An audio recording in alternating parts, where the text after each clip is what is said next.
Shuby makes it easy to take your customer service to the next level. Show your clients you care with their full line of extra large, extra durable products made specifically to protect their home or business. Shuby products were made by service professionals for service professionals.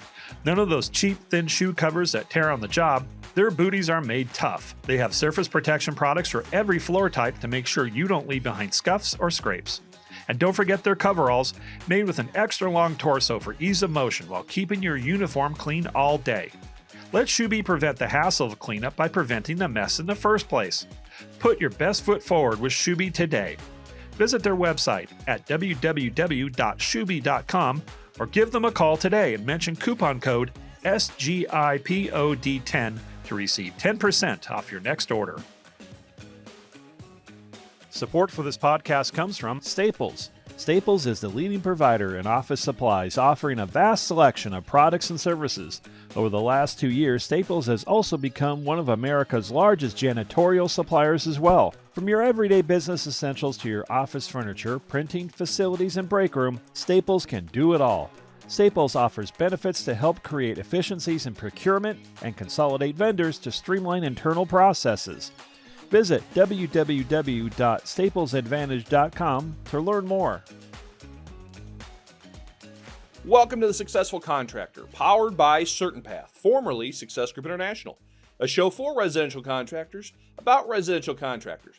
We chronicle business journeys, share insights, and celebrate successes in this wonderful industry. I'm your host, Bob Houchin. As a reminder, all episodes of The Successful Contractor are available on YouTube as well as your podcast player of choice. And yes, you heard me correctly, SGI is now CertainPath. We've rebranded ourselves under a name that we believe best represents what we do for residential contractors, and that's put them on a certain path to success. For more information on what we can do for you, visit our new site, www.mycertainpath.com, or give us a call at 866-299-8505. Today's show is part one of a two-part discussion I had with Jimmie Dale, owner of Baker Brothers Plumbing, Heating, and Air in the DFW market. Jimmie's also a part owner of CertainPath. Jimmie's been on the guest, has been a guest, on the show before. Specifically, he talked to me about building culture in episode 10, which is an audio-only show, but the information's so good, I highly recommend going back and listening to it. Jimmie's story is incredible. He first came to SGI/CertainPath as a member 10, 15 years ago. Baker Brothers was a small, multi-generational plumbing business, and he was looking for a better way to do residential services. I just traded texts with him yesterday. He believes Baker Brothers can do $80 million in sales this year, and of course, at a great net profit. In this particular show, we talk about how to break into new trades, beat off-season goals, explode your IAQ business, find and retain great people, and a bunch more. Jimmie's one of my favorite people in trades. I think you'll see why. He's got big energy, and he loves to help others. So without further ado, here's Jimmie Dale from Baker Brothers. I hope you enjoy it, and take away a nugget or two. Jimmie, thank you so much for being on the show. It's been too long. How are you doing today? I'm doing great. Great. Amazing. For those who don't know, you can share your name, your company name, where you're located at. Yeah, Jimmie Dale from Baker Brothers Plumbing, Air, and Electric, Dallas, Texas. So we've been in business since 1945. Mm-hmm. My grandfather started, then my dad in the 80s took over, and we've always been a really small company. And then about 2003, I actually went home services. About 2003, got into home services. Yeah. And let's see, I know last year was probably another great year for Baker Brothers. Kind of share with everyone, what'd you guys do total revenue? So we did like $64 million last year. Yeah. And so that was the first time so last year, the year before we broke 50, it was the first time we broke 50. And then this year we broke 60. So yeah. Next year we're trying for, I think like 75 to 78, something like that. So yeah, just natural growth, like not doing an acquisition or anything like that. So just kind of steady Eddie. Sure. Now, if you break that down into the three trades you work, HVACs, yeah, is that half or not? I think HVAC, well, of the total now, it used to just be plumbing and HVAC, and right. HVAC was just trying to get to half, but then we started electric about 3 years ago. So that kind of, but yeah, we're probably like, this next year, HVAC should like surpass plumbing. Okay. Probably, I think we're around like 34, and then maybe like 30 in plumbing, and then like 8 in electrical, something like that. I So, can't believe you're doing 8 in electrical already. That's crazy. Because Yeah. you said 3 years. we're going to do it. going to do. Yeah. So we haven't done it yet. No, sure. But I just feel like I was surprised you said 3 years of electrical. It hasn't felt like it's been that long, but I obviously it has. Yeah. So I do want to talk about that because obviously lots of people are intrigued by getting into different trades and maximizing their customer list. So for you as an experienced operator getting into a new trade like that, what was the first steps? Was it maybe finding a leader for that division, or what were some of the things that you had to think about? Well, I think that we've started 2 new trades. Started AC, then we started electric. Right. And I think both times is kind of being aware of what you're getting into and what the model of that business is, because AC is probably the most different. Sure. Like when we started plumbing, electrical and plumbing aren't too far off. I mean, it's kind of a steady average ticket every day. Not a lot of loss leaders. Yeah. It's that type of thing. Yeah. I was friends with Gus Antos, who started Milestone. It's one of the largest electrical home service companies in the nation. And we collaborate all the time. So I wasn't even thinking about doing electric then, but I picked up on a lot from him. Sure. So I think the first thing for the owner is to learn about the model, like learn about the business model. Right. And that's where organizations like Success Group International, that's where they really help out, is because, I literally told my guy, go talk to the coach in electrical. Yeah. And just do all the stuff they say. And I literally go, you just put our logo on their stuff. Yeah. Don't try to mess with it a whole bunch. Yeah. Like, let's just rinse and repeat. Yeah. So we did that, and Sonia did a great job as the coach. I mean, She's she awesome. did an amazing job. Yeah. And I told another guy that used to be at SGI, I remember he's starting electrical, and I exactly what I told him was like, you need to rejoin SGI, and you need to go to her and talk to her. as what I told him. Yeah. And he goes, really? I go, yeah. I go, he knew Gus. I go, she worked at Milestone. She was there with him when he started. She knows how to get it going. Yeah. And so we really just doing straightforward pricing. Yeah. We do some things, and then we also do it in plumbing too, but we do a lot of stuff. We're trying to find like other things in electrical. There's a lot of electrical things that homeowners want, Right. but they don't know it's Exist. what we do or Yeah. they even exist. Like Sure. whole home surge protection. Yeah. They have no idea that you can do that. Right. They just see those little plug-in things that they buy at $150 a pop, and they have to put them all over, and you go, look at all the electronics we have, your laptops, your chargers, your iPads, your phones. Sure. And everybody like resets their phones. They always go, well, I go, you reset your phone because you had a power surge. Yeah. And it messed your phone up. Yeah. And I go, if you had this protector on there, it 100%, you have too many electronics and too much value there to not spend $700 to $1,000 on this Sure. device. So I go out there because you have a bad plug, and basically put you on that. And as a homeowner, you're happy. Yeah. It protects what you've got. We've got into generators, especially with what went on in Texas. Oh yeah. Like a lot of, because the power outages, there's all of a sudden a demand for generators. Yeah. Whole home generators, and we have partial generators and a whole home, and so we do a lot of that now. How are the margins on generators? I've heard mixed things where it's you can't. I think the biggest mistake I think people make is they take the budgets that SGI gives us, and they hardline those percentages. Yeah. It is okay to take like a 40% job. Yeah. If the total dollar amount, like say for one guy one day, Yeah.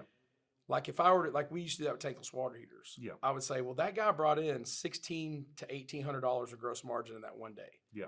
If we'd have put him on service work, Mm-hmm. he'd have brought in $900. Mm-hmm. Mm-hmm. And I go, so we're going to pass up on this $1,800 because the margin isn't right. Right.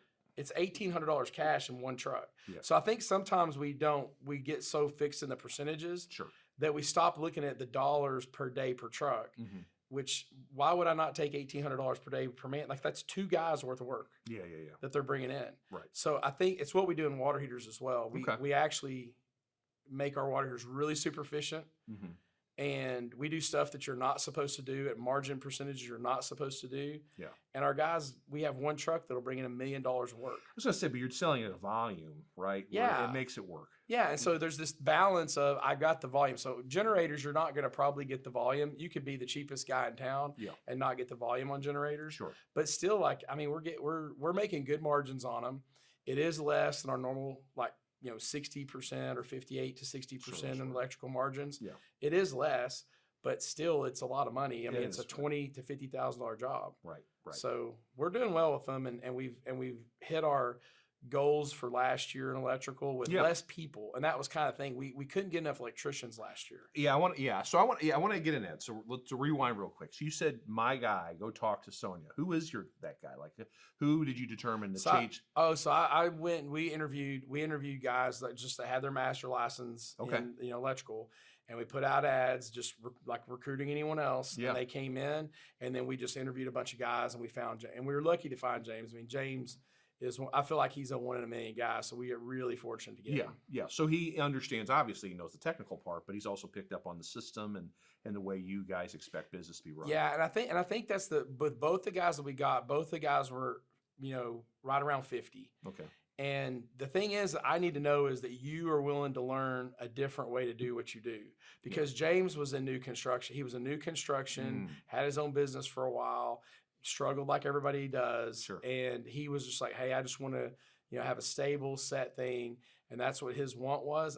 But my big thing was, are you willing to learn? Like, are you willing to learn a whole different model? Because what you're doing, this is really different. Sure. Doing home service work is real different than new construction. Right. Are you willing to learn it? Yes. Roger Frazzini, same thing on HVAC. I said, Roger was right at 50, and I go, hey, Roger, what was his background, by the way? Yeah. He'd been working with his dad for like 30-something years. Doing what? Doing AC work. Okay. Doing commercial, doing a bunch of stuff. And he knew the way his dad was doing it just was not sustainable for he and 2 other families. Okay. So basically, he came to work for us looking for something like this. We same thing is like, hey, are you willing to just be a sponge and get information and learn? Yeah. Because there's a lot that we have to do, a lot we have to pick up on. Right. How do we do this? And so that was the biggest part, was making sure that we get good, solid people, and that they're willing to and really, to be honest, we didn't have to give them. I think a lot of people want to give them too much. Oh, we got to give them 10% of the business and do all sorts of stuff. They were just working for salary and the promise of bonus and promise of more money later. Sure. And that was it. Sure. So with your electrical guy, he starts off, and how long did you wait to run your first calls before you kind of made sure everything was kind of in place?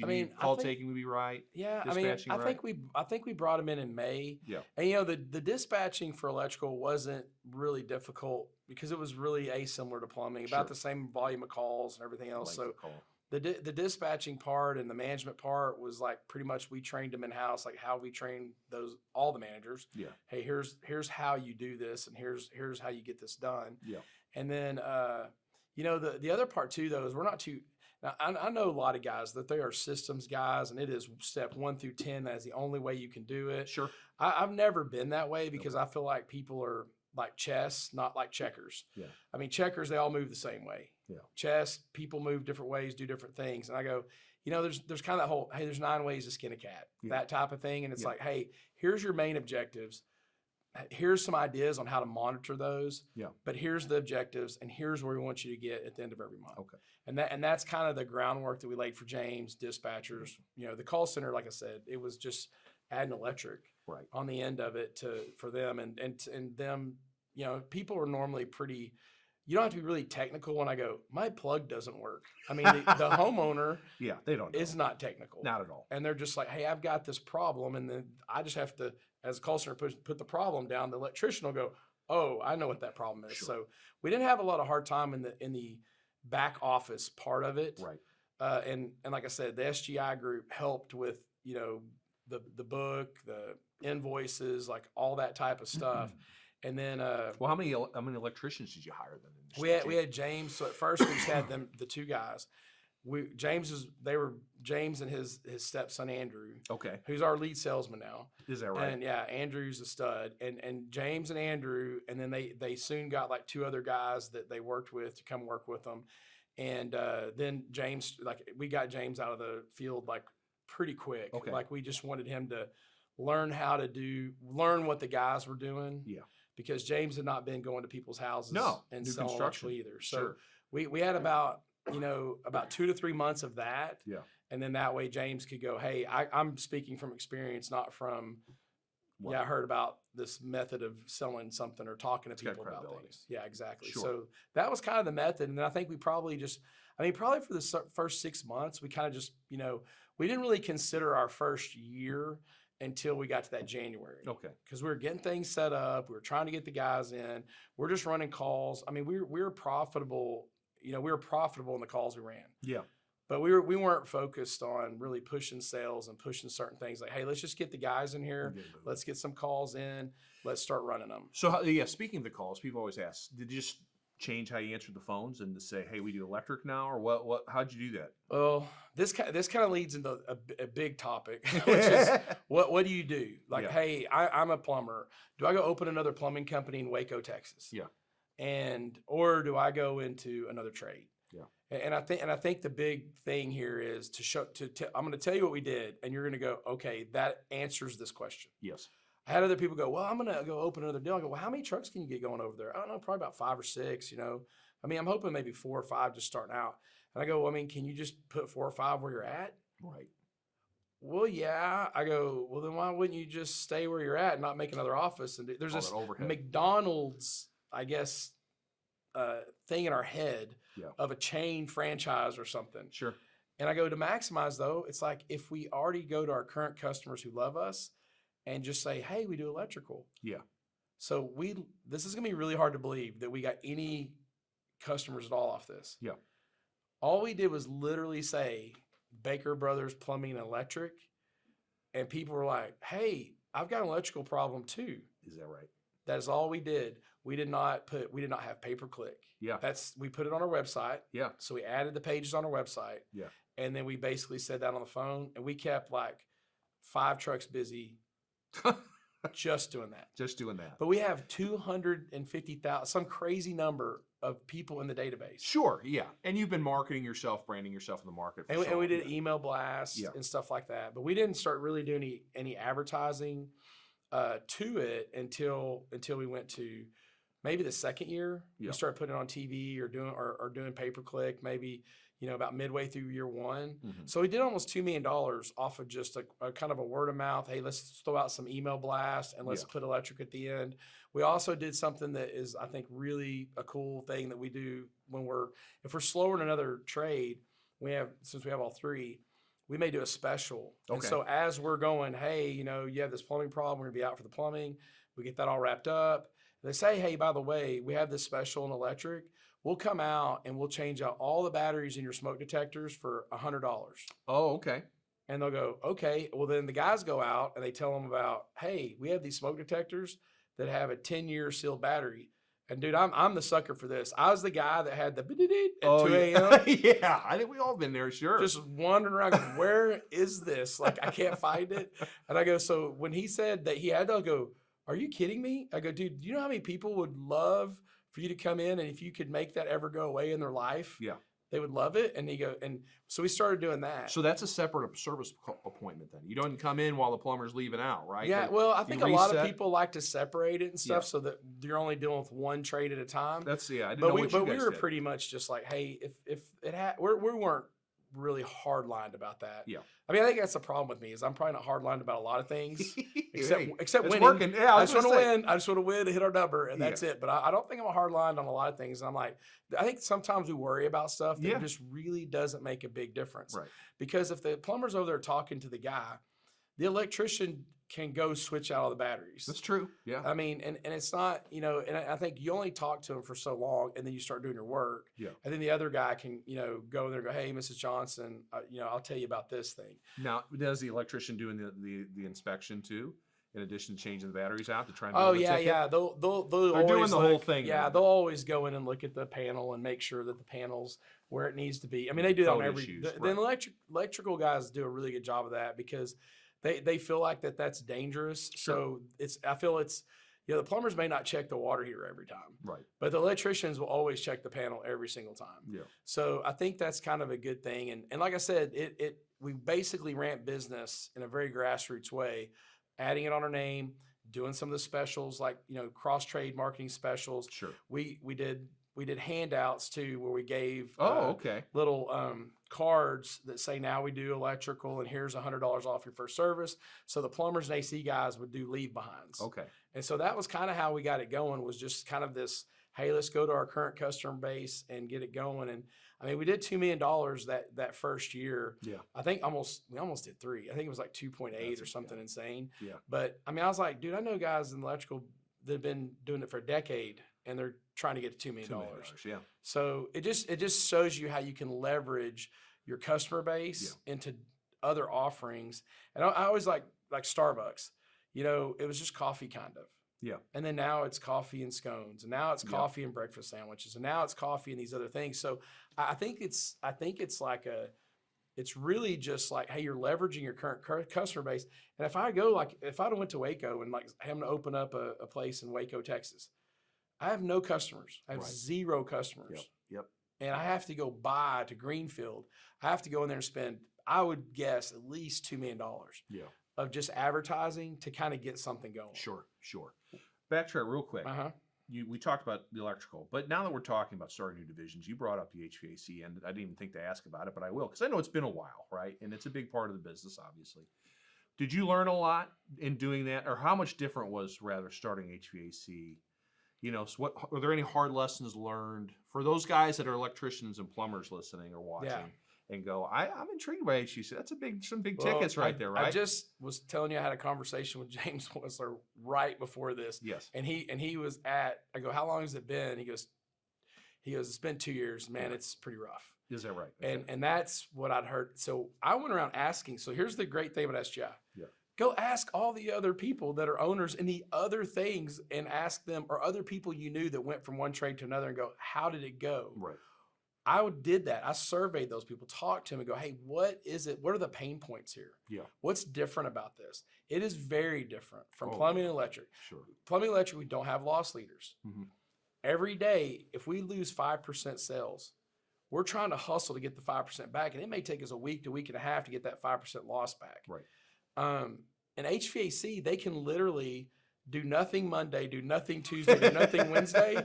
And Thursday and Friday, they can actually go over budget for the week. Yeah. And just blow it out. And you're like, it just doesn't happen that fast. And so the real hard part is really getting the cadence of the different model, because there's shoulder seasons. Like we're just real steady. We have our up and down in plumbing is like maybe 5 and 10% during certain times of the year. Okay. It's higher or lower. Yeah. And you can chart it out over, and it's just right about, I think it's April or May. We kind of get in Dallas, we kind of get a little dip. Yeah. And then it stays that way all through summer. And then September it usually kind of goes back up again. Interesting. But just very little.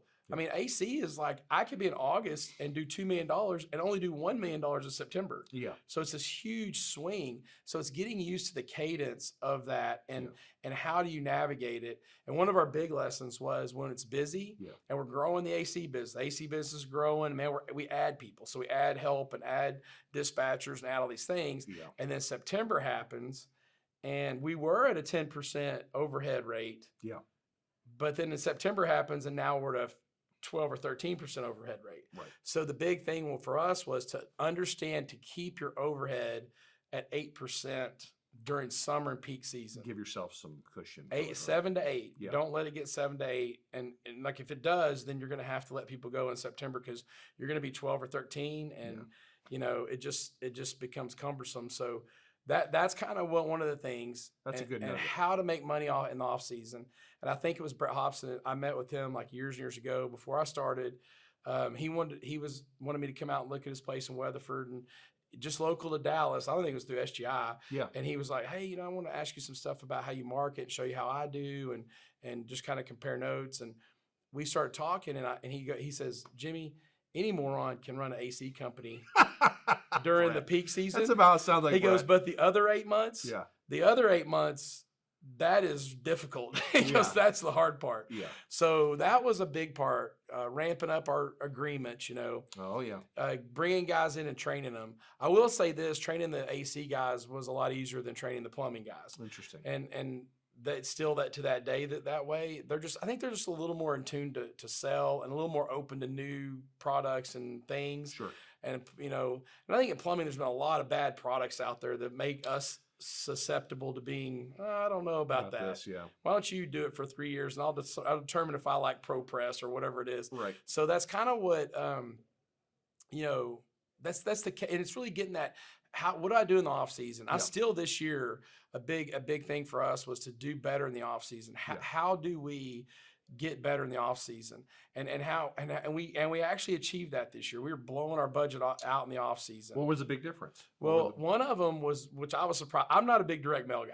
I understand. Never have been, but yeah, that's what we did. We direct mailed our current customer base. What? About 73,000 a month of the customer base.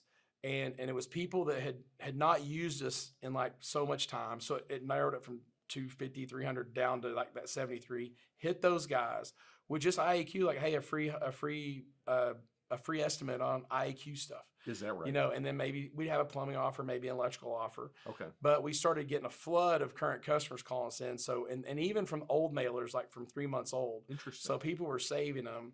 And so we're like, so the mailers was one. The other dynamic was that we went to a different IAQ company, Dynamic. Yeah. And they're a SGI group. Oh yeah, they're great. And they came in and their training was way better. That's I mean, way better. They're a good group of people. And they came in, and so our IAQ example prior year was like 1.3. Yeah. We did 3. Support for this podcast comes from Dynamic. Dynamic Air Quality Solutions supplies the private labeled Clean Air Defense System IAQ products exclusively to CertainPath members. Based on science and logic, these high-performing IAQ products control all 3 phases of indoor air contamination and are supported by world-class technical and communication training for your entire team. Learn how to build an IAQ culture within your company with highly profitable IAQ products while helping your clients breathe cleaner, healthier, and fresher indoor air. To partner with us, email Michelle Hogan today at worldclass@dynamicaqs.com. Do you have dedicated IAQ salespeople? Yeah, I think the more important thing is we have an IAQ install group. Yeah. But we've got a manager for IAQ. Okay. He manages all the IAQ equipment parts and we do the insulation, like we pull all the insulation out and replace all your insulation. We do duct cleaning is a big one. Sure. But all the sales guys are all those maintenance guys and all the guys going out in the PM tech. So we really got our IAQ manager's very effective guy, and we put him above the 2 managers that have all the PM techs. Oh, okay. And so they're training those guys, like I said, what the amazing thing was we've almost tripled what we do. And so with the mailers, the IAQ, the third piece was we started with, and this is really hard to believe, that we had an AC department that had salesmen and they weren't held accountable to some close rate. Oh, okay. And I think there's a lot of people out there because you talk to the sales guys, start talking about close rates. Yeah. They like to make it really confusing. On a marketing lead. They're all different. I mean, this lead came in this way and that one came in that way. And I go, no, it's all pretty much the same. You went to a house that needed an AC unit. And did you buy one or not? Yeah. I go, let's just get serious about it. So what was your heart? So what did you put down? So I want X. So I'd been telling our sales manager for 2 years that we needed it. And they kind of did that. Yeah, sure. We'll get that for you, Jimmie. We're not going to do that. Jimmie's shaking his head for those listening. And they never did it. Interesting. Okay. And so finally we had a change in that. Our sales manager went to another company. We brought a new guy in. Yeah. And the first thing this guy did, and I wish the guy's a great dude. And I wish he was like some magic man that came in and everybody goes, oh my God, he's so inspiring. We're all going to close at a higher rate. All he did was lay down a piece of paper and say, this piece of paper, y'all are going to be held accountable to it. Yeah. Which had different close rates for different things. Like, hey, this is a, membership agreement. This is like, hey, you just went out on a maintenance deal. Hey, this is a service flip. Hey, he had about 5 categories. Yeah. We're going to hold you accountable to that. Everyone's close rate went up because one, everybody didn't know this guy. He came from outside the company. Sure. Of course, all the sales guys wanted someone that they knew. Sure. They want a buddy. And someone's going to feed him. And I go, no. Yeah, that's right. We brought this guy in. Yeah. And I'll be honest, he basically came in and he just says, this piece of paper, we're going to use this. Yeah.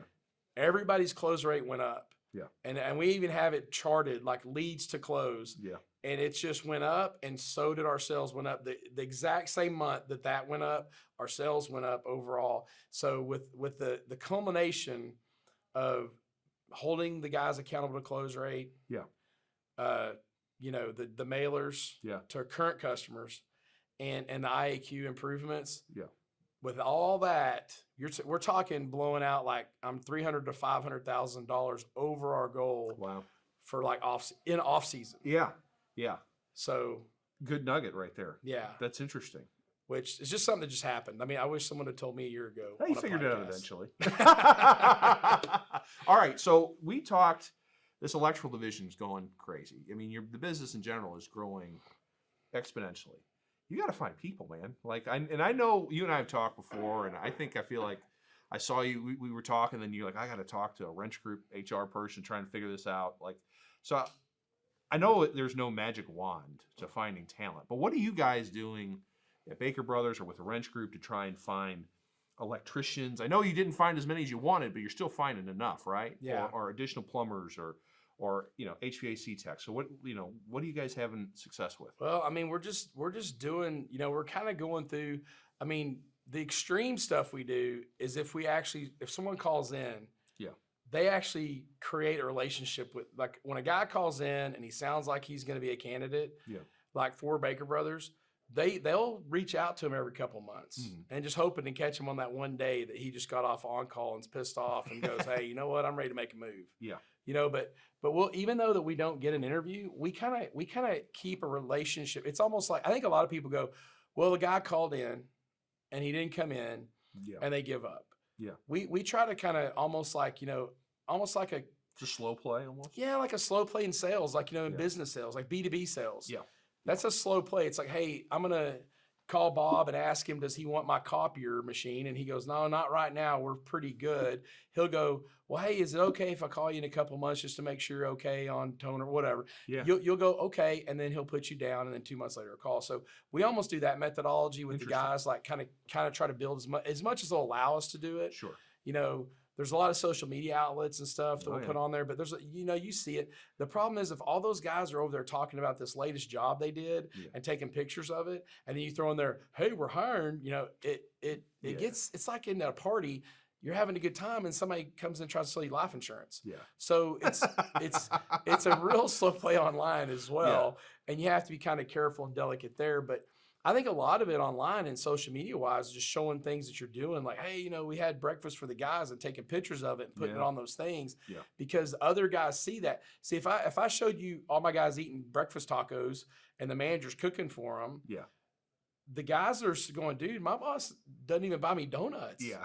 Right. But that's happening in the feed as opposed to saying, hey, we're hiring. Right. Just everybody should know we're always hiring. Sure. And it's just doing that. So we also won top 100 places to work. I think it's a good idea if there's some kind of like award locally, top places to work, that you should try to get involved in that and do that because it's valuable. Like, because if they're trying to decide between two guys and they know that some of the owners lie to them about what their compensation is or will be, they're going to pick the guy that got voted the top 100 place to work over the other guy if you're between two. The other thing is just having people, like it's like the IQ thing. We put a manager in place and things immediately went better. Right. Well, it's the same thing. If you don't have a recruiter, you're making one of the biggest mistakes. Now, is it Tamara still, or do you have additional Tamara resources? and another. So it's Tamara and a new person named Jen. And Jen and Tamara together, like since this January, we hired Jen in January. Yeah. And so just one of those things, like one person doing the job and doing a good job, but then you put another person in and you just didn't realize how much more you could get done. Right. We have had... Well, Tamara had a lot of other responsibilities too. I knew that at the time. She was doing some marketing stuff for you. Yeah, and we got her like now where it's just recruiting now. Like she's actually just doing recruiting. So that was kind of the metamorphosis. Like, man, you got a lot to do. Let's just stay over here. Yeah. Well, then now, we're really big. So we got two now. Yeah. I think Gus probably 4 or 5. Yeah. But it's a good idea when you add that extra person. Right. Man, it's incredible how much help that did, how much that helped Tamara. Right. Just being the availability of people. Sure. To talk to someone about coming here, showing them around the office, taking them on a tour, doing things like that.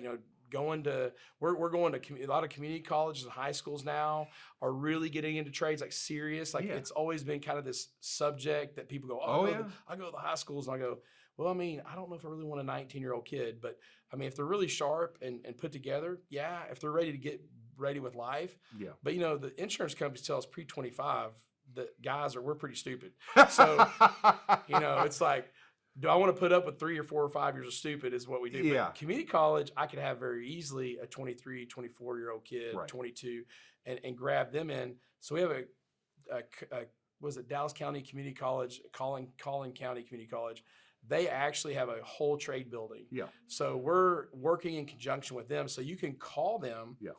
Because they want guys to come in and speak and tell them what the trade's like and, hey, what you can expect and kind of have those. We don't have to teach the class, but we can come in and do little things here and there. Brand yourself in there, yeah. Yeah, and then they have job fairs and all kinds of stuff, and we can be available for those. So, did you reach out to them or they reach out to you? We reached out to them. We reached out to DISD in a couple of different school districts and the community college group. Now the two recruiters, Tamara and Jen, they're the ones that are doing that stuff, or do you send other people? Actually, our marketing guys had started reaching out, and they kind of had this Baker Brothers University idea, and they started reaching out to those places to kind of talk to them. And then Tamara and Jen, they'll go work the booths and still interact with that. Sure, of course. But sure. We talk social media as an outlet with which you're finding people. People are seeing, Baker Brothers, that looks like a fun place to work. But there's got to be more to it than that. I mean, obviously you have a brand presence, you have a huge marketing budget, and so people see all over the place. But I mean, is there any direct mail with that, and mailing licensed guys? I know a lot of guys do direct mail with that, and a lot of guys get letters, and and the other part is a lot of most people get the mail list from the state board, and a lot of guys like us included have gone, hey, we're paying for your license, we're going to pay for you to do all this stuff, we'll put our address down. So we'll get the mail. But there's a bunch of stuff out there that's hokey that they've got too many mail pieces that are $10,000 bonuses. Hey, I'll pay for your house or just whatever that they don't. Yeah, you can, but you got to do $1 million of the work, and then we can do that. So there's a part of that, I think, the front end signing bonus and all that stuff that is not effective anymore because so many people are doing it and it's so just manipulated that I think they don't have any trust in that. Yeah. And I think social media for us in the marketplace is just a little brand image tool. Yeah. I don't feel like that it's really dynamic. Right. And in business. But the dynamic I do feel is the people that currently work there, that's a big deal. Yeah. They feel relevant. They want their company to be relevant in their social media circles. And so if we put something out there, they'll share it and stuff like that. We'll get 50 likes, and 45 of them came from guys that work for us. Yeah. And there's then my mom and my dad and maybe my aunt. I mean, it's like it's what happens, and so, but it's important to them. And if you go post on these sites, they're like Texas plumber, whatever, and you post on there. I mean, people see that, dude, they went to the rodeo. Like, hey, they did this. So it's those little cool things that you do that you can just take pictures of, and it's like a social media thing. Yeah, it's like. And I think it's the most effective way for us to reach people in recruiting it's the same thing we do on Facebook. Okay. I go, have you ever seen the people that are on vacation and they're miserable, like they're frowning and they're all like, kind of bitchy. Yeah. And then all of a sudden they go to the waiter's going to take a picture of them. And it's like they're having the best time of their life. Yeah. And it's like everybody's like, and that's what everybody wants in Facebook and Instagram and all those things and Twitter. They want to live that good life that you're showing that's maybe not that way. Right. Now, my thing is, I think we should always try in our companies to be what we advertise. Sure. So I think, but it's those times that we have a good time. It's the times the call center dresses up like leprechauns on, St. Patrick's Day, taking pictures of that and going, hey, our call center people, just showing that it's like, it's a fun place to work, that it's a family environment. Yeah. We had a crawfish bowl. Oh, cool. And I don't think we do a good job of that. I think it's the best thing we could do on social media is to post those things, the activities that we have, to make people want to have that experience. Just like I want to go on vacation where they're on vacation. Hey, man, that looks like a really cool place to work. Yeah. And I think just over time that those impressions can build up into a move of someone who's really good. Sure. All right, so someone sees you on social media. They're like, I'm tired of working at ABC Plumbing at 7 o'clock at night. I've seen the crawfish boil. I love crawfish. I call Baker Brothers. Talk to Tamara. Maybe come in for an interview. Do you guys? What is the vetting process you do for technicians? I know, like we brought in Culture Index as a vendor. I talked to Gus, yesterday about that. Do you utilize anything like that? I don't really use Culture Index with the text much. Yeah. Because it's fine so the manager knows how to communicate with them and how they are wired so they can kind of get stuff done. Yeah. But when you have licensed personnel, like state licensed people, yeah, like AC guys, we can vet a little harder because there's a lot of AC guys. The licensed guys, we start saying background check, drug test. That's kind of it. If you got a background check, drug test, and you have a license, and a driver's license, you're in. Yeah. You're in. I can scrub you up. I can shine you up a little bit. I can make you shave. They got to be able to learn, though. They got to be willing to do the system. They got to be able to do the tech. But I can even put people in places. That's what I told our guys. I go, can't we take a guy who's a good plumber, shows up to work every day, but he's a poor communicator? Can't we put him somewhere? Like our water heater truck? Yeah. Perfect for him. Just get him to sign the piece of paper and go up and change the water heater. And then that's it. You're done. That's true. And so it's like, do you have a place when you have, other places where they don't have a license, like if you're in California, you don't have a state license. Besides the one guy has a state license. Everybody working for him doesn't have to have one. Mm-hmm. Well, if it's that, it's a different vetting process there. Sure. And it should be. And then I have to do a lot more. And I tell our guys all the time, I said, guys, and excuse my French, we got to shine up a turd every now and then. We do. I said, we can't be that picky. If we go background check, drug test, that eliminates so many people with a license. It's sad, but yes. But it does. And just the thing, you want to talk about a hot topic? How about marijuana? Oh, yeah. It's legal in the next state. Like Oklahoma, I think, surpassed Colorado the other day with the most sales of marijuana. I think I saw that. And I know, I'm like going, that's like an hour and a half from where we are. Right. And it's just... when's it happen in Texas, honestly? Everywhere, I feel I know. Like. And it's just like we have to, that I've heard a guy go, his recruiting thing is, well, I take all the guys that smoke weed because the plumbers like to smoke weed. I'm like going, the plumbers like to smoke weed. So, hey, we're just going to take that drug off of the drug test. And, that's just weed. He's fine. Bring him on in. I guess it's technically you can say, hey, I background checked. Yeah. I didn't say that I eliminated anybody. I just said I want to know what they did. I want to know what they did. Yeah, where'd you get that stuff? That's what I really want to know. But no, it's seriously, it's something that, it's really hard to get good guys. And like Gus is trying to bring guys in through like training programs and bring them up and just train them to be who they are. Yeah. And when you do that, we've all done that. And we've all been really disappointed when the guy leaves in 6 months. Right. And we spent thousands of dollars, tens of thousands of dollars on him. And you're just, but we're going to have to do that. That's what we have to do because we need to get good people. And I will say this, I am joking. They don't just have to have a pulse and a background check and drug test and the deal. We do still go, hey, they got to care about the customer. Right. They do. I just talked to them the other day. We're in a retention meeting talking about retaining the people we had. Yeah.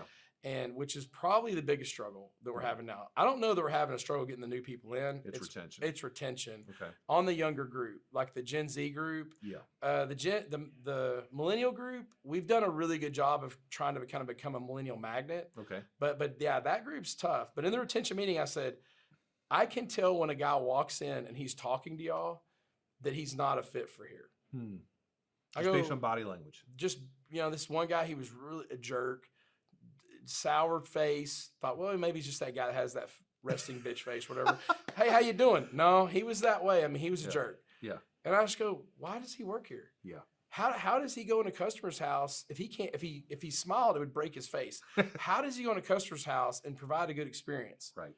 So there is criteria of just you got to be a good moral guy. Sure. And you have to be somebody who, you don't have to be like, I'm on Prozac friendly. You just have to be kind of friendly at least. Yeah. And so I was like, you got to fit. So it's funny, the group can tell people that don't fit in. And it's really interesting. I guess like a family. I was going to say, you say group, it's your technicians are going to go. That guy is not. Yeah, just everybody. Like the call center people walk through there and see somebody at the coffee. They go, man, what's that guy doing here? Yeah. And they and here's what happens, seriously.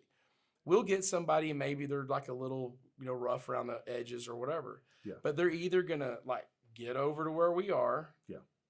Or they're just going to go away. Right. Because you don't stay in a group of people. You can't stay within the group if you don't share all those belief systems of that group. Sure. And that's the big thing. But the retention piece is by far the worst thing that we're dealing with now. So let's talk about that. Let's talk how you're vetting that, how you're working through that. So you sit in these meetings. What you do once a week or? So what I did is I took and measured everyone the manager. So I think the biggest because that's a big KPI for you, for your managers, is retention rate. Yes. Right? What is that number? Is there a set number company wide each manager's expect? Yeah, 0. I'm just kidding. No, it's still. But here's what I did. I just took the guys that had the most. Yeah. Because I'm not gonna, as a manager, I'm gonna ask you what happened. Yeah. But I'm not gonna sit there and because there's times you need to let people go. I mean, there's times you go, this guy, he was great, and man, he went through a divorce and he's on a downward spiral, and we can't pull the nose of the plane up. Do you want to crash and burn with him, or do you just want him to go on somewhere else? And so the thing is, we took all the guys that had the most. So the problem is that I don't think a lot of times we train the managers enough. We do a good job when it's smaller. Sure. When I have my first 2 managers, we train them all the time. Yeah. But as we got bigger, we don't do as good a job with those guys. And you got to realize they're not the face of your company, but the call center person's coming to the manager going, what do you want me to do about this customer issue? Right. He's making that decision about what happens with your customer. Right. He's also making the decision about what happens to your technician. If the technician comes in and goes, hey, I asked for a day off and you didn't give it. I mean, that whole, whatever it is, like, hey, I told you I can't work past 4. What are you doing? Sure. Those problems. And so what we did is we took those guys and we said, look, everybody who's lost the most people. So we just took how many people we lost. We drew a line, and everybody above that line, we all met in a group. See what you're doing. Once a week. And all we did was go, Bob, it's your turn. Bob, I want you to list all the guys. Here's all the names of the guys. You put them on the board. We're going to go through each one of their stories and what happened. And we're going to pretend that hindsight's 20/20. Yeah. And we're going to pretend no one can take offense here. Yeah.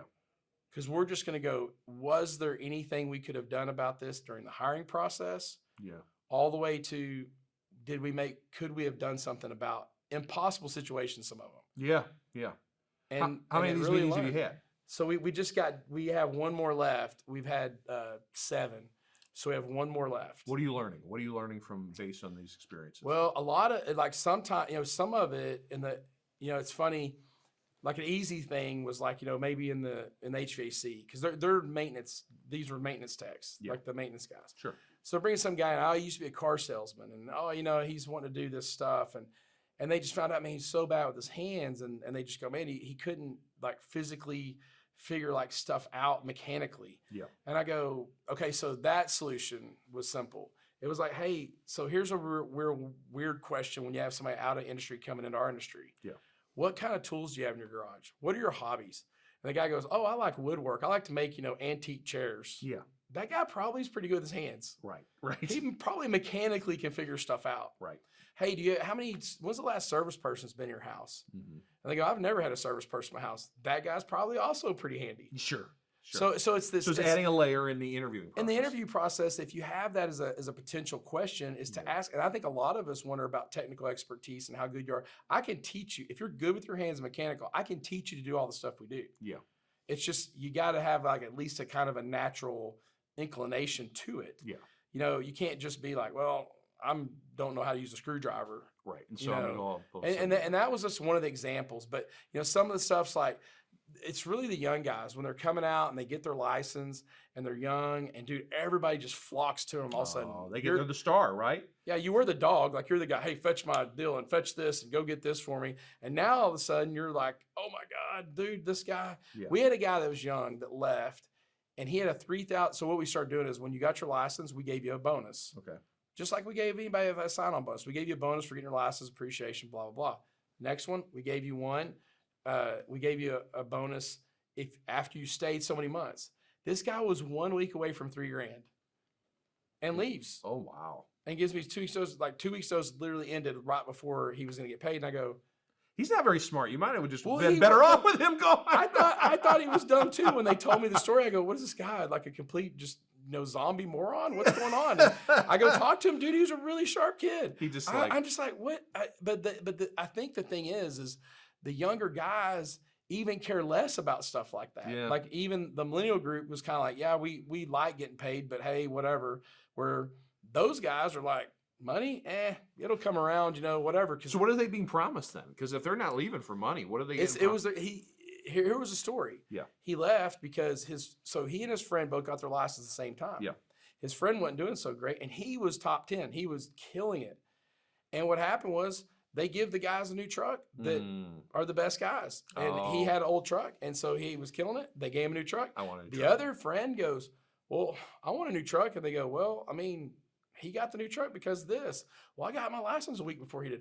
I know, but he got the truck because of his performance. I mean, that's how we give them out. We've always given them out that way. Yeah. Well, I don't like that.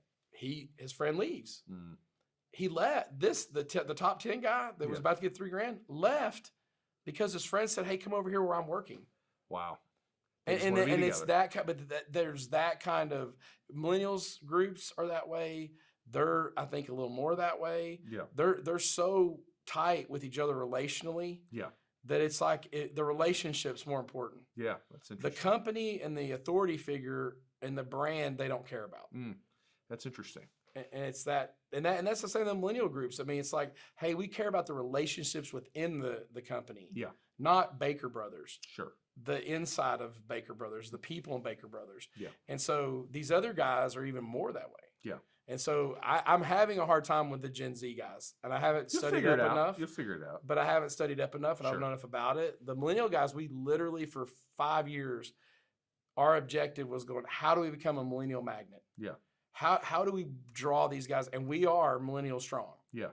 That's most all of our techs are millennials. Yeah. And we know how they like to compete and like the gamification work, all those things. They love that stuff, and money is important, but it's not everything, and we get it, and purpose and the interior of it. But we haven't done a really good job with the next group down. So that's what these meetings maybe are. You're trying to figure out how to connect with that younger generation. Or whoever that is we're losing, and why are we losing them? We had some that I'll just be honest, I'm gonna really pick this guy apart, but this guy needed to leave. Yeah. This was a good exit from our company. Yeah. But let's just An exercise. as an exercise, let's go through it. Yeah. Okay. Interesting. All right. So we talked about labor, finding labor. Another way to look at labor is maximizing the effectiveness of the labor you have. So minimizing unproductive hours. What do you guys do? And I feel like you probably do a good job of this, of minimizing unproductive hours, getting the most out of the technicians that you currently have. Well, I think what's always been important from us since day one of getting in 2003, that we have to align the technician's goals with the company's goals. Okay. So and I'll be honest, another layer is customer, it's the 3-win thing. Yeah. We have to align the customer, what they want, what the tech wants, and what the company wants. Yeah. If the tech's charging the company hourly and then I'm flat rate, Yeah. that we're working against each other. Yeah. The more hours he works, the more he gets paid. Right. The less hours he works is the more I get paid. Right. And so we have a production bonus program that's quasi complex that promotes that. Yeah. And so I think you have to have the alignment, but most of these things that create that alignment, I mean, straight commission, I mean, piece pay, what's the one that's SGI? New comp is the old original one. Yeah. Well, I mean, whatever it is. Yeah. When you do something like that where we are aligned, here's the big thing. You have to make sure that someone's the referee and goes, hey, that's not okay. You can't, keeps the customer safe. Yeah. Because overcharging or whatever, my system, they can overcharge. Okay. And they can get paid more. So you have to have somebody that looks at the work orders, that makes sure that hey, I'm the manager, I'm the referee, I'm going to make sure. Now, a lot of people do this. They give that guy commission, they give the manager commission of those guys. Mm-hmm. That's a pyramid scheme that's going to bite you in the butt. Because no one, Fox is watching the hen house. Yeah. Nobody's right. controlling. They're all trying to get rich off it. Yeah. Exactly. And so it's like you just don't want to get the guys in that situation where their thoughts that way. And so you really have to but you have to have alignment. Yeah. And I think a lot of people just go, well, I'm just going to go hourly and flat rate, and you're going to have a hard time. So what is this plan? I mean, you said it's quasi-complicated, but can you I dumb guess- it down somewhat? I guess the all books have they have an hour that you like. So you go, my book's like $250 per sold hour. Yeah. All those tasks have this sold hour. Mhm. So what we do is 50% is kind of the productive rate that's expected. So what we do is we take the sold hour and say, hey, 5 sold hours in a day, like in a 10-hour day. Yep. So if you do 10 hours, 5 sold hours a day, that would get you a bonus. You have to have 25 sold hours, in the week. Yep. And you have to produce 50%. If you do 80%, then you get paid an additional amount times the sold hour. Okay. So the flat rate one is, hey, if a guy does this and it's $4 per sold hour, if he does the minimum 25 hours, 50-hour week, 50% with 25 sold hours, he'll get $4 per sold hour, which is $100. Okay. That can get up in the thousands. Mm-hmm. Because if they're 80% and they got 38 sold hours or 40 sold hours, then all of a sudden that's where you get these big paychecks and guys can make 6 figures. Yeah. So it's pretty much all set at about 23.5%. Okay. Or 23.5. So if you just looked at any of them and just did all the math, it would be 23.5. Right. The only thing that busts our thing a little bit is if someone only works 40 hours a week or 42 hours a week, because we kind of set ours up on a 50-hour. You're going to hit some overtime. So ours is kind of set up that way. But, so I had a guy that was like only working like 40 hours straight a week, and he was killing it. Yeah. Best sales guys we had. I used to like make it up to him though. I'd go in there and take all of his material and pull off, and I'd go, okay, hey, I owe you $5,000. So I would actually audit him every year because he was outside of our deal. But most of the guys work about 45, and it works. Yeah. That's Jimmie Dale of Baker Brothers Plumbing, Air, and Electric in DFW. I hope you enjoyed today's show. If so, please like and subscribe on YouTube. If you're on your favorite podcast player, please leave us a 5-star review. The 2 seconds you take to leave a review will help other success-minded contractors like you find us and hopefully get a little bit better, which elevates our entire industry. And please join me for future episodes. This has been The Successful Contractor, powered by CertainPath. Support for this podcast comes from Home Depot Pro Trades. At the Home Depot Pro Trades, our job is helping you do yours. Powered by HD Supply, we are uniquely positioned to help drive your business through unrivaled access to professional-grade plumbing, electrical, and HVAC products, and innovative business solutions such as our Stockwise inventory management program, fully customizable to meet your needs and improve productivity. Our national network of distribution centers and more than 2,200 store locations provide national reach with a local focus, giving unmatched convenience and product availability. We power pros to do more. The Successful Contractor Podcast is part of the CertainPath family. CertainPath is the largest member-owned best practices organization for independent residential services contractors. We provide our members a competitive edge through proven proprietary management tools and expertise, marketing programs, training, and group buying power, along with a highly active and eager-to-help membership. For more information about CertainPath, visit mycertainpath.com.